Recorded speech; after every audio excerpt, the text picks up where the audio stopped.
Hello, എല്ലാവർക്കും നമസ്കാരം. അപ്പോൾ നമ്മുടെ ഒരു പുതിയ വീഡിയോയിലേക്ക് എല്ലാവർക്കും സ്വാഗതം. ഇന്ന് നമ്മൾ പറയാൻ പോകുന്നത് ടാലി പ്രൈമിൽ ഒരു ലെഡ്ജർ എങ്ങനെ ക്രിയേറ്റ് ചെയ്യാമെന്നതാണ്. കഴിഞ്ഞ വീഡിയോയിൽ നമ്മൾ കമ്പനി ക്രിയേറ്റ് ചെയ്യുന്നത് പഠിച്ചു.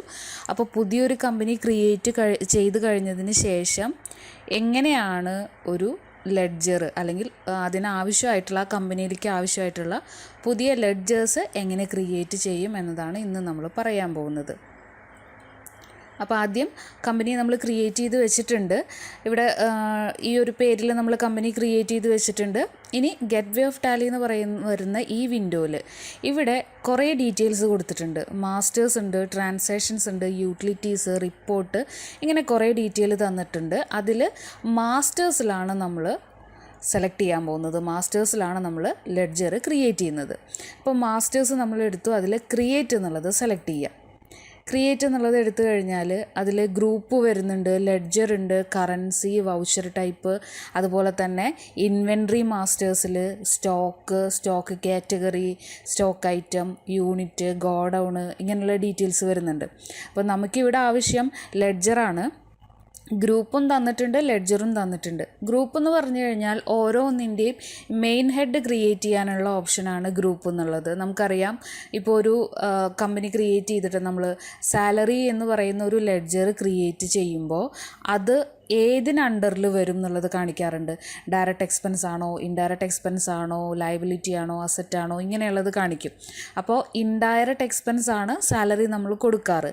ഈ ഇൻഡയറക്റ്റ് എക്സ്പെൻസ് എന്ന് പറയുന്ന അണ്ടറിനെ ക്രിയേറ്റ് ചെയ്യാനുള്ളതാണ് ഗ്രൂപ്പ്. അപ്പോൾ ഓൾറെഡി അതിലുണ്ടായിരിക്കും, ഗ്രൂപ്പൊക്കെ ഓൾറെഡി അതിൽ വരുന്നതായിരിക്കും. ഇപ്പോൾ നമ്മളിവിടെ ഗ്രൂപ്പിൽ ക്ലിക്ക് ചെയ്യുക, എന്നിട്ട് ഇവിടെ ക്രിയേറ്റ് ചെയ്ത് കൊടുക്കാൻ പറ്റും നമുക്ക്. ഇനി അതല്ല, നമ്മളിപ്പോൾ ചെയ്യാൻ പോകുന്നത് ലെഡ്ജറാണ്. അതുകൊണ്ട് ഇവിടുന്ന് ലെഡ്ജർ എന്നുള്ളത് നമ്മൾ സെലക്ട് ചെയ്യുക. ലെഡ്ജർ സെലക്ട് ചെയ്തതിന് ശേഷം ഇവിടെ ലെഡ്ജർ ക്രിയേഷൻ എന്നുള്ളത് വരും. ഇതിലാണ് നമ്മൾ ലെഡ്ജർ ക്രിയേറ്റ് ചെയ്യാൻ പോകുന്നത്. അപ്പോൾ ഇവിടെ നെയിം ചോദിക്കുന്നുണ്ട്. ഇപ്പോൾ ഫസ്റ്റ് ട്രാൻസാക്ഷൻ ക്യാഷ് ഇൻട്രൊഡ്യൂസ് ചെയ്തു ബിസിനസ്സിലേക്ക് എന്ന് പറയുമ്പോൾ നമ്മൾ കാണിക്കാറുള്ളത് cash account debtor to capital എന്നാണ്. അതിൽ രണ്ട് ലെഡ്ജറുകൾ, ഒന്ന് ക്യാഷും പിന്നെ ഒന്ന് ക്യാപിറ്റലുമാണ്. ക്യാഷ് എന്ന് പറയുന്ന ലെഡ്ജർ എല്ലാ കമ്പനി ക്രിയേറ്റ് ചെയ്യുമ്പോഴും ഓൾറെഡി അതിലുണ്ടാവും. നമ്മളത് ക്രിയേറ്റ് ചെയ്യേണ്ട ആവശ്യമില്ല. പ്രോഫിറ്റ് ആൻഡ് ലോസ് അക്കൗണ്ടും ക്യാഷിൻ്റെ ലെഡ്ജറും ഓൾറെഡി എല്ലാ കമ്പനിയിലും ഉണ്ടായിരിക്കും. അതല്ലാതെ വരുന്ന ലെഡ്ജറുകൾ മാത്രമേ നമ്മൾ പുതുതായിട്ട് ക്രിയേറ്റ് ചെയ്യേണ്ടുള്ളൂ. അപ്പോൾ നമ്മളിപ്പോൾ പറഞ്ഞതിൽ ക്യാഷും വരുന്നുണ്ട്, അതുപോലെ തന്നെ ക്യാപിറ്റലും വരുന്നുണ്ട്. ഇവിടെ നമ്മൾ ക്യാപിറ്റൽ എന്നുള്ളതാണ് കൊടുക്കാൻ പോകുന്നത്. ക്യാപിറ്റൽ എന്നുള്ളത് ടൈപ്പ് ചെയ്യുക. ക്യാപിറ്റൽ എന്നുള്ള ലെഡ്ജർ സെലക്ട് ചെയ്തു. ഇവിടെ അണ്ടർ ചോദിക്കുന്നുണ്ട്. ഇതാണ് ഞാൻ നേരത്തെ പറഞ്ഞ ഗ്രൂപ്പിൻ്റെ സെക്ഷൻ. ഞാൻ നേരത്തെ പറഞ്ഞില്ലേ, ഇൻഡയറക്റ്റ് എക്സ്പെൻസ് എന്നുള്ളത് വരും, ഡയറക്റ്റ് എക്സ്പെൻസ് എന്നുള്ളത് വരും. അങ്ങനെ എല്ലാ ഗ്രൂപ്പുകളും ഇവിടെ കൊടുത്തിട്ടുണ്ടായിരിക്കും. ഇതിൽ ഗ്രൂപ്പുകൾ ഇല്ലെങ്കിൽ മാത്രമേ നമ്മൾ നേരത്തെ ഗ്രൂപ്പ് എന്ന് പറയുന്ന ഓപ്ഷൻ എടുത്ത് പുതിയൊരു ഗ്രൂപ്പ് ക്രിയേറ്റ് ചെയ്യേണ്ട ആവശ്യമുള്ളൂ. അപ്പോൾ ഇവിടെ ക്യാപിറ്റലാണ് നമ്മൾ ക്രിയേറ്റ് ചെയ്യുന്നത്. ക്യാപിറ്റലിൻ്റെ അണ്ടർ വരുന്നത് ക്യാപിറ്റൽ അക്കൗണ്ട് എന്നുള്ളത് തന്നെയാണ്. അതല്ല വേറെ ഏതെങ്കിലും ഓപ്ഷനാണ് കിടക്കുന്നതെന്നുണ്ടെങ്കിൽ നമ്മൾ വീണ്ടും അതിനെ ക്യാപിറ്റൽ എന്നുള്ളത് തന്നെ സെലക്ട് ചെയ്യണം. അപ്പോൾ ഇവിടെ നിന്ന് നമ്മൾ ക്യാപിറ്റൽ എന്നുള്ളത് സെലക്ട് ചെയ്തു. നെയിം കൊടുക്കണമെങ്കിൽ നെയിം കൊടുക്കുക, അഡ്രസ്സ് ടൈപ്പ് ചെയ്യുക, സ്റ്റേറ്റ് സെലക്ട് ചെയ്യണം, കൺട്രി സെലക്ട് ചെയ്യുക, പിൻകോഡ്, അതേപോലെ ബാങ്കിൻ്റെ ഡീറ്റെയിൽ, ഇതിൽ ഫുള്ള് ഡീറ്റെയിൽ നമ്മൾ സെറ്റ് ചെയ്ത് കൊടുക്കുക. അതിനുശേഷം നമ്മളിതിനെ സേവ് ചെയ്യുക. GST ഡീറ്റെയിലും എല്ലാതും നമ്മൾ കൊടുക്കണം. ഇവിടെ ഓപ്പണിംഗ് ബാലൻസ് ചോദിക്കുന്നുണ്ട്. അപ്പോൾ ഓപ്പണിംഗ് ബാലൻസ് ഉണ്ടെങ്കിൽ നമ്മളത് എൻട്രി ചെയ്ത് കൊടുക്കണം. അപ്പോൾ ഇനി നമ്മളിതിനെ എൻട്രി ചെയ്ത് സേവ് ചെയ്യണം. ഇപ്പോൾ ക്യാപിറ്റൽ എന്ന് പറയുന്ന ലെഡ്ജർ ക്രിയേറ്റഡ് ആയി. ഇനി നമ്മൾ അടുത്തൊരു എൻട്രി വരുന്നത് പർച്ചേസ് ചെയ്തു എന്ന് പറഞ്ഞിട്ട് കാണിക്കുകയാണ്. റാം എന്ന് പറയുന്ന ഒരാളുടെ കയ്യിൽ നിന്ന് നമ്മൾ ഗുഡ്സ് പർച്ചേസ് ചെയ്തു. അപ്പോൾ എൻട്രി വരിക purchase account debtor to Ram എന്ന് പറഞ്ഞിട്ട് നമ്മൾ കാണിക്കണം. അപ്പോൾ പർച്ചേസ് എന്ന് പറയുന്ന ലെഡ്ജറും നമ്മൾ ക്രിയേറ്റ് ചെയ്യണം, റാം എന്ന് പറയുന്ന ലെഡ്ജറും നമ്മൾ ക്രിയേറ്റ് ചെയ്യേണ്ടി വരും. കാരണം പുതുതായിട്ട് ചെയ്യുന്നതായതുകൊണ്ട് നമ്മളെല്ലാം ആദ്യമേ തന്നെ ചെയ്തു കൊടുക്കണം. അപ്പോൾ ഇവിടെ നമ്മൾ റാം എന്ന് പറയുന്ന പേര് കൊടുത്തു. അപ്പോൾ പർച്ചേസ് ചെയ്യുന്നതായതുകൊണ്ട് റാം എന്ന് പറയുന്നത് നമ്മുടെ ക്രെഡിറ്ററാണ്. സൺട്രി ക്രെഡിറ്റർ എന്നാണ് നമ്മൾ അണ്ടർ കൊടുക്കേണ്ടത്. ഇവിടെ നമ്മൾ എസ് എന്നുള്ളത് സെലക്ട് ചെയ്ത് കഴിഞ്ഞാൽ ഒരു ലിസ്റ്റ് വരും. അതിന്ന് സൺട്രി ക്രെഡിറ്റേഴ്സ് എന്നുള്ളത് സെലക്ട് ചെയ്യുക. ഇവിടെ മെയിൻറ്റെയിൻ ബിൽ ബൈ ബിൽ എന്ന് പറയുന്ന ഡീറ്റെയിൽസ് എൻട്രി ചെയ്യണമെങ്കിൽ അതും കൂടെ നമ്മൾ എൻട്രി ചെയ്ത് കൊടുക്കുക. ഇനി ഇവിടെ വരുമ്പോൾ ഫുൾ അഡ്രസ്സ്, അതായത് ക്രെഡിറ്റേഴ്സിൻ്റെയും ഡെപ്റ്റേഴ്സിൻ്റെയും പേര് കൊടുക്കുമ്പോൾ അവരുടെ ഫുൾ അഡ്രസ്സും കൂടെ നമ്മൾ എൻ്റർ ചെയ്യണം. എങ്കിലേ ബില്ല് നമ്മൾ വരുന്ന സമയത്ത് അവരുടെ ഡീറ്റെയിൽസ് ഓട്ടോമാറ്റിക്കായിട്ട് വരുള്ളൂ. അഡ്രസ്സും പിന്നെ പിൻകോഡ്, അതുപോലെ തന്നെ ബാങ്കിൻ്റെ ഡീറ്റെയിൽ, രജിസ്ട്രേഷൻ നമ്പർ, ഇങ്ങനെയുള്ള എല്ലാ കാര്യങ്ങളും നമ്മളിവിടെ എൻ്റർ ചെയ്ത് കൊടുക്കുക. ഇനി ഇതിനെയും നമ്മൾ സേവ് ചെയ്തു. അതേപോലെ പർച്ചേസ് ആണ് ഇനി ചെയ്യുന്നതെന്നുണ്ടെങ്കിൽ ഇവിടെ പർച്ചേസ് എന്നുള്ളത് കൊടുത്തു, അണ്ടർ പർച്ചേസ് അക്കൗണ്ട് കൊടുക്കുക. ഇനി ഇതിനെ നമ്മൾ സേവ് ചെയ്യുക.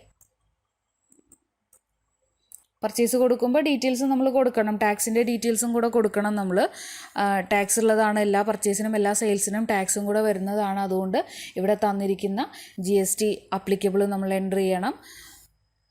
അതേപോലെ തന്നെ GSTയുടെ ഡീറ്റെയിൽസ് അത് നമ്മൾ എസ് ആക്കി കൊടുക്കുക. അപ്പോൾ ഇവിടെ തന്നിരിക്കുന്നതിൽ നിന്ന് ഏത് തരത്തിലുള്ള ഡീറ്റെയിൽസ് ആണ് വേണ്ടത്, ടാക്സിൻ്റെ ഡീറ്റെയിൽസ് ചോദിക്കുന്നുണ്ട്, ഇങ്ങനെയുള്ള ഡീറ്റെയിൽസ് നമ്മൾ കൊടുക്കാം. അത് ടാക്സ് വെച്ചിട്ട് നമ്മളെ ഒരു എൻട്രി ചെയ്യുന്ന സമയത്ത് പറഞ്ഞു തരാം എങ്ങനെയാണെന്നുള്ളത്. ഇപ്പോൾ ഇവിടെ തൽക്കാലം നോ എന്നുള്ളത് കൊടുത്തു. ഇനി എൻട്രി ചെയ്ത് ഇതിനെ സേവ് ചെയ്യുക. ഇപ്പോൾ ഇങ്ങനെയാണ് നമ്മൾ ലെഡ്ജർ ക്രിയേറ്റ് ചെയ്യുന്നത്. ഏതൊക്കെയാണ് ലെഡ്ജേഴ്സ് എന്നുള്ളത് നമ്മളിപ്പോൾ ഇവിടെ കൊടുത്തു. ഇനി ഇങ്ങനെ ക്രിയേറ്റ് ചെയ്തിട്ടുള്ള ലെഡ്ജറിനെ നമുക്ക് മാറ്റങ്ങൾ വരുത്തണം, അതല്ലെങ്കിൽ ഒരു ലെഡ്ജർ നമുക്ക് ഡിലീറ്റ് ചെയ്യണം എന്നുണ്ട്. അപ്പോൾ നമ്മൾ ഇതിൽ എസ്കേപ്പ് ചെയ്യുക. എസ്കേപ്പ് ചെയ്തതിന് ശേഷം ഇവിടെ ഇതിൽ ഗെറ്റ് വേ ഓഫ് ടാലിയിൽ തിരിച്ചു വരിക. അതിൽ ക്രിയേറ്റിന് തൊട്ട് താഴെയായിട്ട് ഓൾട്ടർ എന്ന് പറയുന്ന ഒരു ഓപ്ഷൻ വരുന്നുണ്ട്. ഈ ഓൾട്ടർ സെലക്ട് ചെയ്യുക. ഇതിൽ വീണ്ടും നമ്മൾ ലെഡ്ജർ സെലക്ട് ചെയ്യണം. ലെഡ്ജർ സെലക്ട് ചെയ്ത് കഴിഞ്ഞാൽ നമ്മൾ ക്രിയേറ്റ് ചെയ്തിട്ടുള്ള എല്ലാ ലെഡ്ജേഴ്സും ഇവിടെ കാണിക്കും. ക്യാപിറ്റൽ, പർച്ചേസ്, റാം, നേരത്തെ ഞാൻ പറഞ്ഞു ക്യാഷും പ്രോഫിറ്റ് ലോസ് അക്കൗണ്ടും എല്ലാ പുതിയൊരു കമ്പനി ക്രിയേറ്റ് ചെയ്യുമ്പോഴും ഓട്ടോമാറ്റിക്കായിട്ട് അതിലുണ്ടാവുന്നതാണ്. ബാക്കിയുള്ളതാണ് നമ്മൾ ക്രിയേറ്റ് ചെയ്തിട്ടുള്ളത്. ഇതിൽ ക്യാപിറ്റൽ എന്ന് പറയുന്ന ലെഡ്ജറോ അല്ലെങ്കിൽ പർച്ചേസ് എന്ന് പറയുന്ന ലെഡ്ജറോ ആണ് നമ്മൾ ഓൾട്ടർ ചെയ്യാൻ പോകുന്നത്. അപ്പോൾ ഇവിടുന്ന് നമ്മൾ ഓൾട്ടറിൽ ഏതിനെയാണോ നമ്മൾ മാറ്റേണ്ടത് അതിനെ നമ്മൾ സെലക്ട് ചെയ്യുക. അത് ചിലപ്പോൾ പേരായിരിക്കാം, അതല്ലെങ്കിൽ നമ്മളിവിടെ അണ്ടർ എന്ന് പറയുന്നത് തെറ്റി കൊടുത്തിട്ടുണ്ടായിരിക്കാം. അപ്പോൾ ഇതിൽ മാറ്റങ്ങൾ വരുത്തിയതിന് ശേഷം നമ്മൾ ഒന്നുകൂടെ സേവ് ചെയ്ത് കഴിഞ്ഞാൽ നമുക്കിതിനെ ചേഞ്ചസ് വരുത്തി എന്നുള്ളത് കൊടുക്കാം. അപ്പോൾ ഇങ്ങനെയാണ് നമ്മളിതിൽ ഓൾട്ടറേഷൻ ചെയ്യുന്നത്. ഇനി അതല്ല, നമുക്കിപ്പോൾ ഈ പർച്ചേസ് എന്ന് പറയുന്ന ലെഡ്ജറിനെ നമുക്ക് കളയണം എന്നുണ്ട്. അപ്പോൾ നമ്മൾ അതിനെ സെലക്ട് ചെയ്തതിന് ശേഷം ഓൾട്ട് D എന്നുള്ളത് സെലക്ട് ചെയ്യുക. ഓൾട്ട് D എന്നുള്ളത് കൊടുത്തു കഴിഞ്ഞ് ഇവിടെ S എന്നുള്ളത് കൊടുത്തു കഴിഞ്ഞാൽ ആ പർച്ചേസ് എന്ന് പറയുന്ന ലെഡ്ജർ നമ്മുടെ ലിസ്റ്റിൽ നിന്ന് നമുക്ക് കളയാൻ പറ്റും.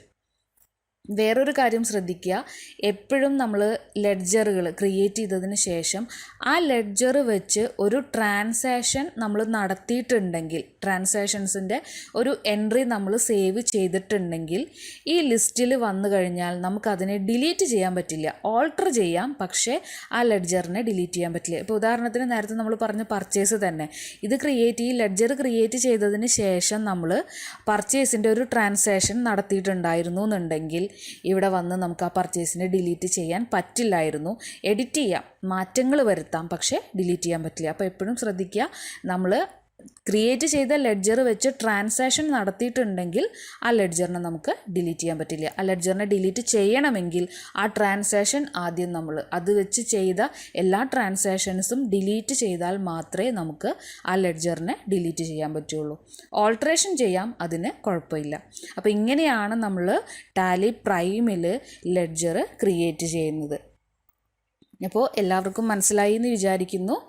എന്തെങ്കിലും കുറവുകളുണ്ടെങ്കിൽ കമൻറ്റ് ചെയ്യുക. അതുപോലെ നിങ്ങൾക്ക് വീഡിയോ ഇഷ്ടമായെങ്കിൽ ഒന്ന് സബ്സ്ക്രൈബ് ചെയ്യുക. Okay, thank you.